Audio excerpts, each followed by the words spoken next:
Happy Monday. Welcome to another edition of Web3. The show here that's hanging out. Hope you guys had a fantastic weekend. Kind of interesting when you pause for a moment and think about your week to week and how everybody's day is completely different. Whatever you did today, how many other people did the exact same thing? Nobody, because you're a unique one of one. Hell yeah. And speaking of one of ones, at least kind of crazy. NFT sales, 18 ETH, $43,000. For an alien MFer. Guys, the MFers are here to stay. Apparently. Now, this is pretty wild. I'm going to probably do like a react video at some point, so maybe we'll do it as a stream, but there was a Dookie Dash esport event that happened the other day.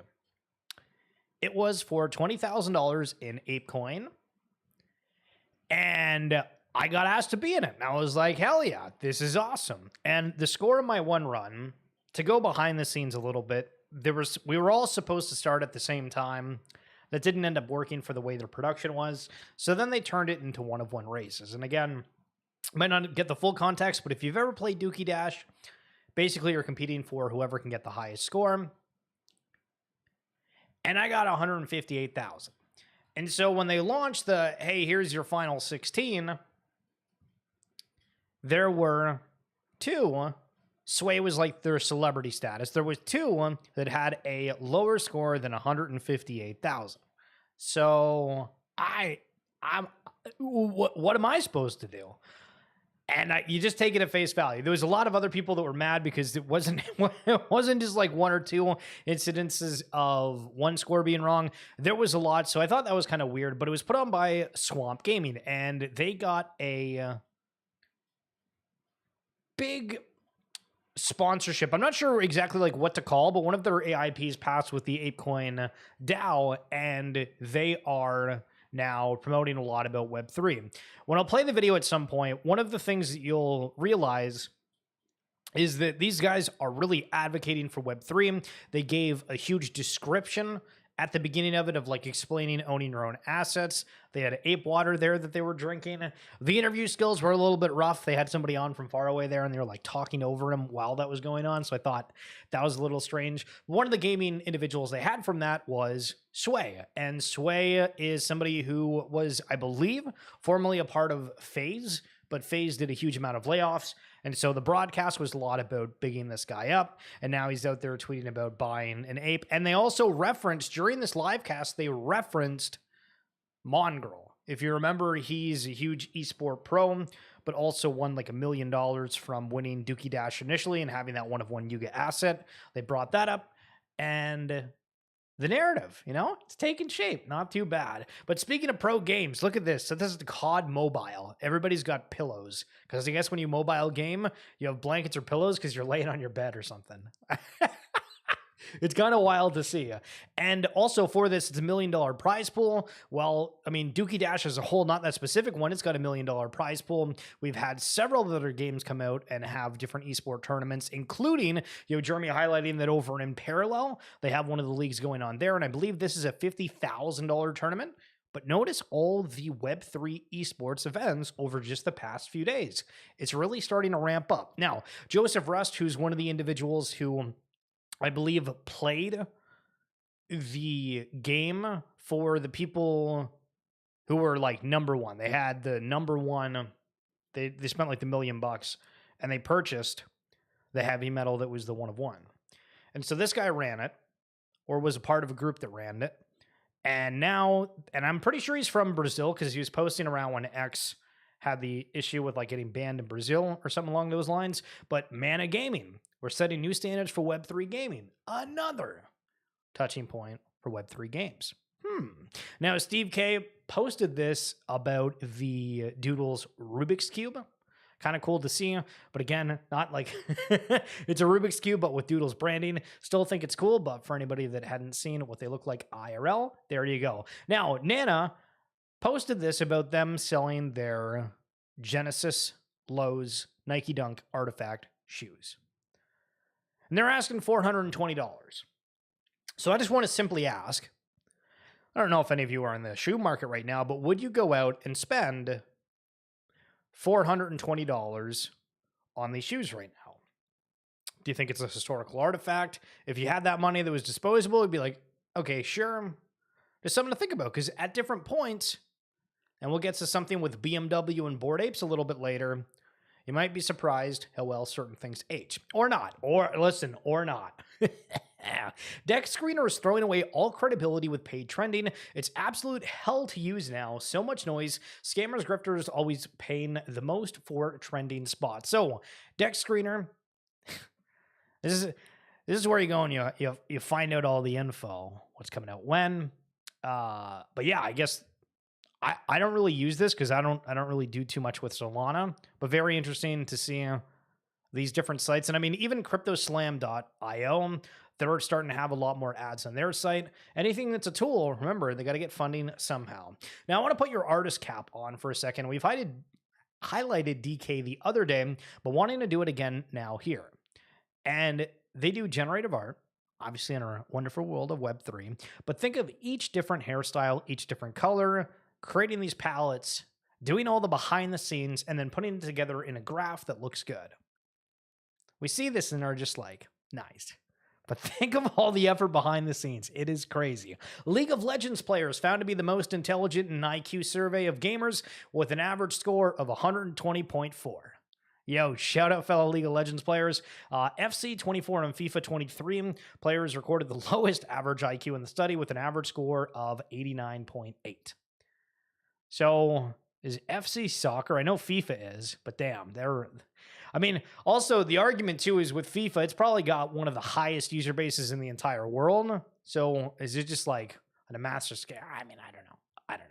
Okay, Crypto Insight, which had a recent interview with Aaron McDonald from Futureverse. This talk was incredible. I had no idea that 2 out of 3 people who created and launched Algorand are the founders of Axelar. So there's been like a lot of random things within the space, and this talk isn't with Aaron, but I was just kind of mentioning in case you guys have seen the interview. But this is Joel Katz, and we've seen a lot of founders starting to be more supportive of each other, if that makes sense. I don't know if you remember when a whole bunch of just the top NFT collection founders were praising Cool Cats when they saw the trailer come out the other day. It was like, damn. And then we had Charles Hoskinson from Cardano. I forget who exactly they were praising, but it was somebody. And then we have insights about some other chains when Algorand XRP, a little bit different. But he's also saying something very interesting regarding RWAs. He says it's going to be the biggest chain for it. What exactly does he mean? So what is Axelar going to do for the EVM sidechain? So first of all, we're going to connect it. You're going to provide a bridge, I would hope. But yeah, I mean, as I said, I don't think we're going to enable like any, novel use cases. It's more about enabling these big asset issuers like OpenID, and, we have a very close relationship with them, incredible team.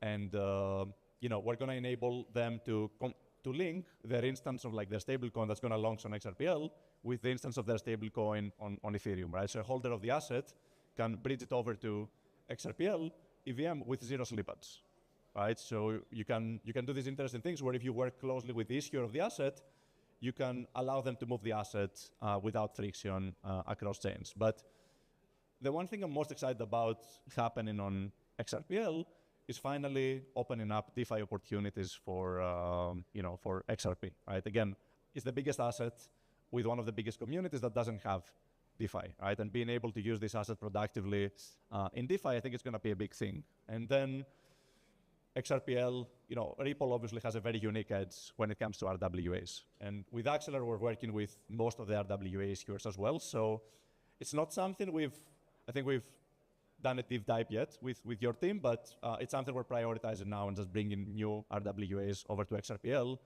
And I think you guys have a big edge there, and we can make it probably the biggest chain, right, for RWA adoption. So I think there's some interest.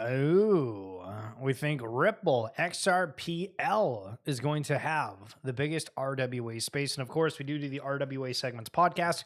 If you guys check in the X bio or in the description down below in YouTube, you can find out more. And let me tell you, there's a lot of really intelligent people building different things for tokenizing everything on chain. And a lot of the episodes we do ask, what do What do you think about the aspect of tokenizing everything? A lot of people say, I don't believe it. Some people are all about it. But the common trend across all of them, they think a wave is coming. So very excited to see.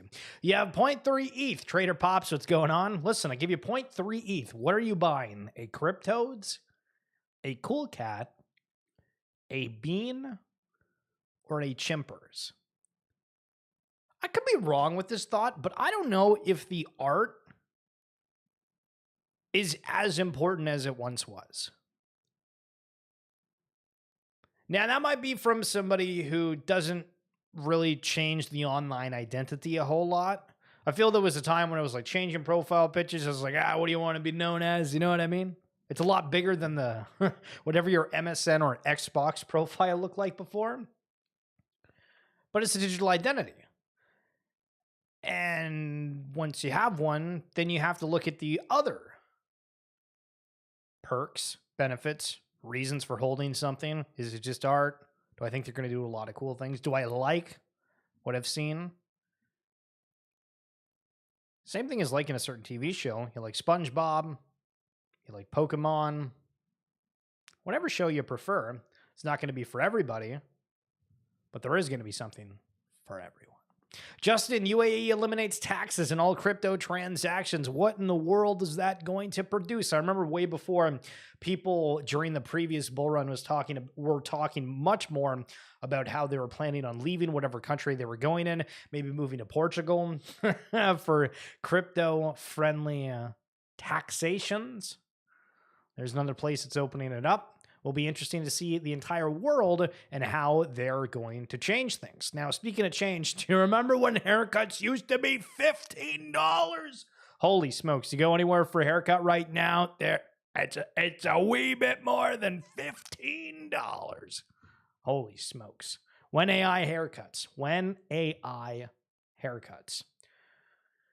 All right, a moment ago, we talked about things that you like. And when celebrities come into the space because of things they like, and it's not just necessarily a meme coin, here's Breece Hall, the NFL player. G Money kindly pointing out that the shirt was 9DCC as well as the jacket, 9DCC. One of the Web3 clothing brands. There's a couple of them. Listen, you might know another one called Mintage. W. But very interesting to see that it's starting to transcend. They're getting some big names highlighted. So Tim Sweeney, who we highlighted talking about the metaverse standards, it's a foundation. I forget the exact name of it, but there's all this talk about Web3, these massive IPs, all of this disrupting gaming. That doesn't happen unless you get the other big dogs in it. And there was this interesting announcement talking about Halo. And Tim Sweeney, here's what he had to say on it. The first Halo redefined console gaming in 2001. And over the generations, Halo has pushed the state of the art forward with amazing gameplay, story, and music. Epic is honored that the Halo Studios team has chosen our tools to help with their future work. So what exactly does that mean? Breaking 343 Industries, which was the creators of Halo, is now called Halo Studios. The studio is now in the growing state again. Multiple new Halo projects are in the works. I mean, are they coming on the Web3 rails? Is this going to happen? Just kind of funny coincidence? I have no idea. Again, this is just early stages, I would say. I mean, do we find out what these multiple titles are? Does any of these bigger studios announce if they are doing anything in the blockchain space? We got some from Ubisoft coming up in just a moment. Whale.mocha, I'm increasingly convinced that the head start that established NFT projects will never be caught up by new projects. So he's basically saying that the legacy collections that everybody was calling dead 6 months ago, which on the stream, listen, go on the live feed, I was saying this is a stupid take. This is a really stupid take. There is all these collections that have huge amounts of people that are already paying attention to everything they do. They have a decent amount of funding and can get more because even if collections do an NFT sale that people aren't super excited about, they just do it at a slightly cheaper one. right? So there's still an opportunity to make money. Even though there's a lot of people that are complaining about, the utility, when are we getting this? What do you mean you're saturating our collection? They don't care about that. They're going to keep the engine running. And I don't see how these newer collections are going to do it. But let's continue reading the post here. Most legacy projects have a big war chest, mint royalty funds from 2021 and 2022 era. If you mint for more than 0.05 ETH today, you are fudded plus volume, and royalties are dead. Very good point. Community building on the scale the legacy projects have done it in the past 2 years is almost impossible today. Too much fluctuation and people move on to the next shiny thing fast. Really hard to survive and build something huge, plus no incentives to try in the first place. Agree.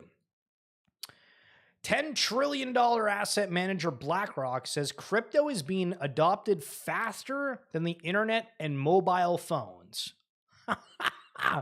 What?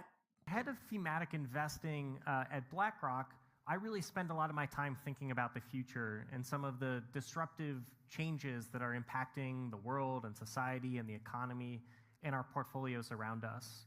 Oftentimes, this is about disruptive technologies. Oftentimes, it's about societal changes. But what we found with blockchain and digital assets is that in some ways, this is one of the fastest growing technologies we've seen in the last few years. On the right-hand side of the chart, you can see our adoption curve. This is just looking at how quickly certain assets are adopted by a society.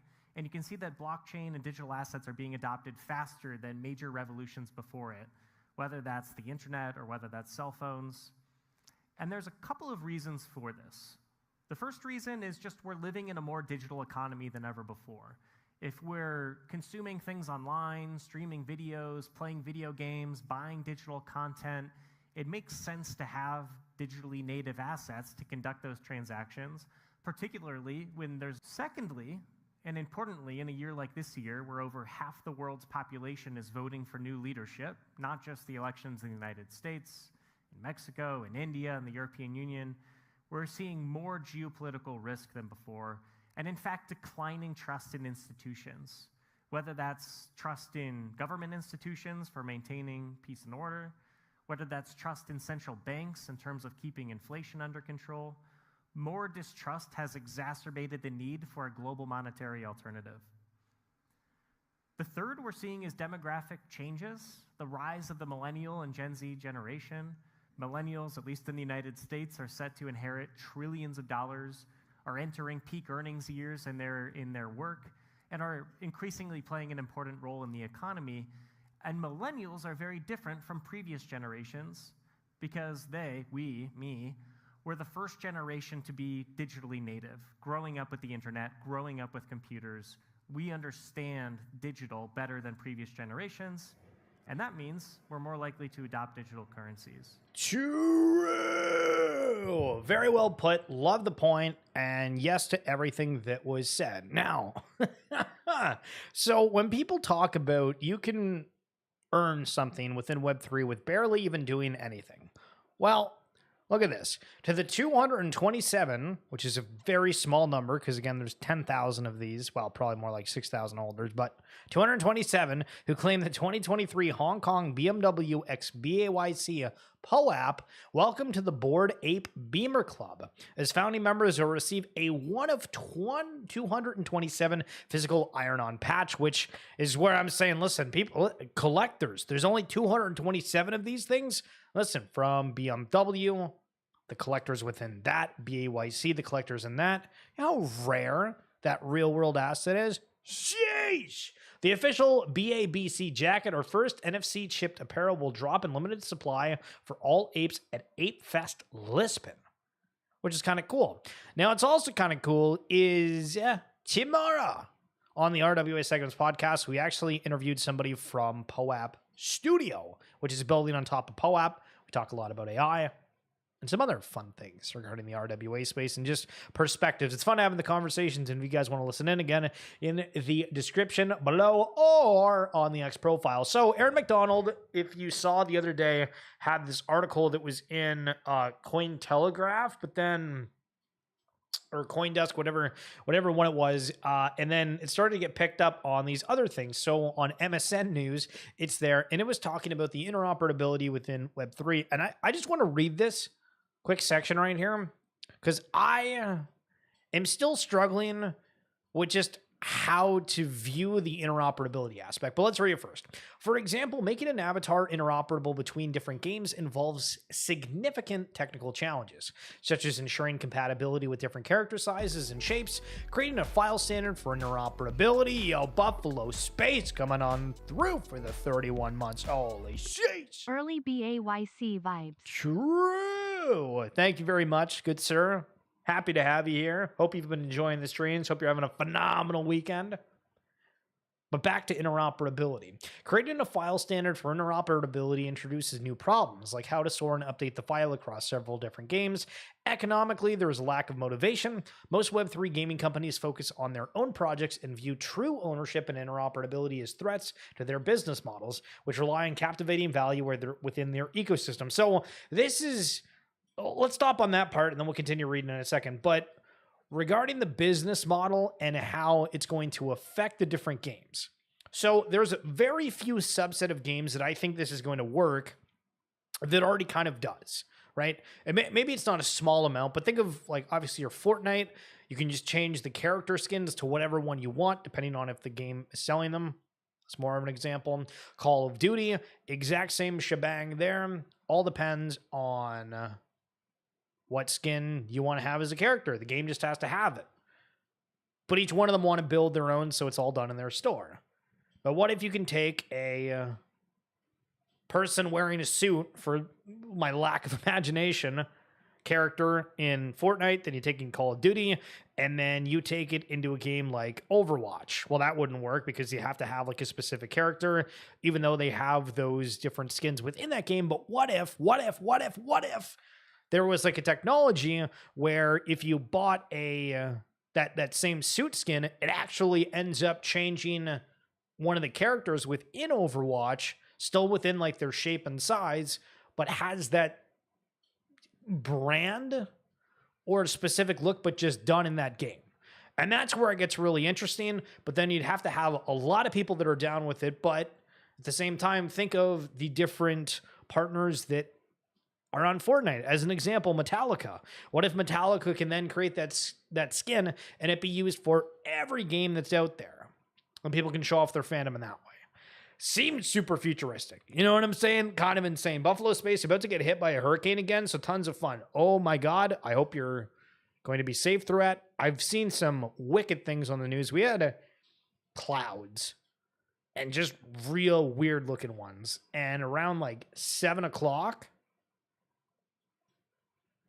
it was like it was like a star. It was like the sun right next to the building, just bright as hell for like 5 minutes, and then it went pitch black. And it was super weird. Super weird. Haven't had that happen before. But then there was also like a solar flare the other day. I mean, listen, nature's crazy. It's also way too easy for dumb things to get funded by a wave of VCs investing in tokenomics and not technology, driving an industry of farmers and not gamers. Generally agree. There's not like, I mean, there's a lot of people that game, but the people that I game with like almost nightly, most of them just think Web3 is kind of stupid. Still, I always bring it up and get opinions. Some of them are open for it and they get it, but we go back to the, there's nothing that good that we like. Every time. There are 3 parts to the necessary solution: technology to solve interoperability issues, technology to solve economical issues, and a hero to showcase it to the world. Which I thought, again, the hero app was supposed to be the Third Kingdom, but then it got switched to like open. So yeah.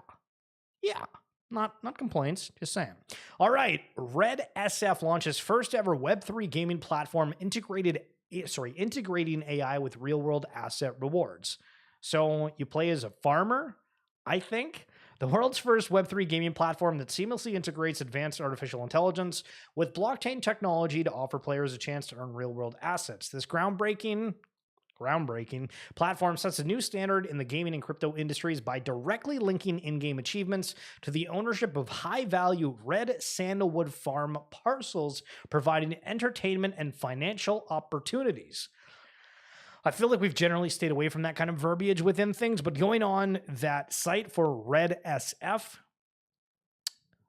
kind of feels like AI generated in the background. It's like, it's not bad, but it's like, I don't know. It just doesn't feel like that clean.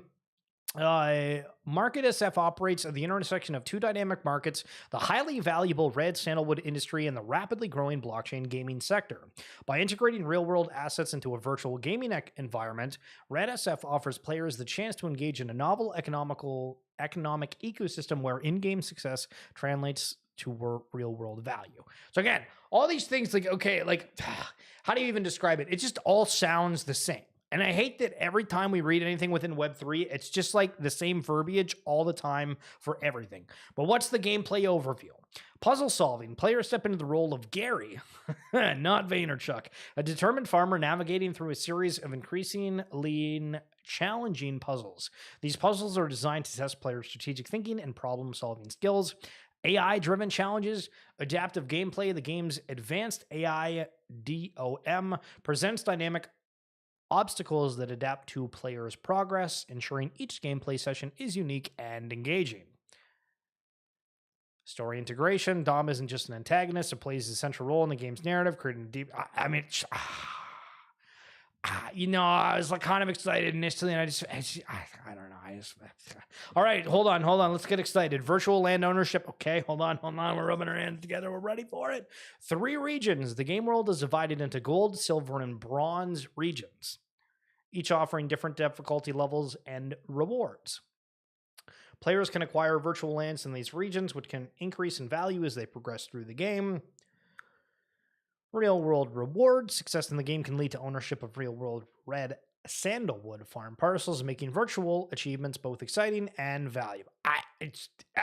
Listen, we're still going here, but I'm not feeling it. I'll keep an eye on it, but I'm not feeling it. Need to be sold a little bit more. So Ubisoft, listen, some big names trying to do what they can, launches 10,000 NFTs for Captain Laserhawk on Arbitrum. You saw the announcements from Magic Eden the other day.